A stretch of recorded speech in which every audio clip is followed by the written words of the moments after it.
Hi everyone, welcome back to another episode. In this video, I'm going to let you know the ways to use Aldi self-checkout.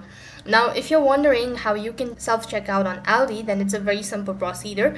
So what you need to do is, for this case, you need to have a smartphone and make sure that you install the Aldi app on your device. As they've mentioned, now while you're at the shop at many stores with a self-checkout section, Aldi is going further with nearly checkout free technology called AldiGo. This system uses camera and sensor throughout the store to track your shoppers' grab and put it into their carts as they shop. Now they pay via an app where customer have entered the credit card number for purchase, and after customer shops, they head to the Tesco's where their items have been totaled and scan their phone by to pay. Now, a few items require more often than just putting them in your cart.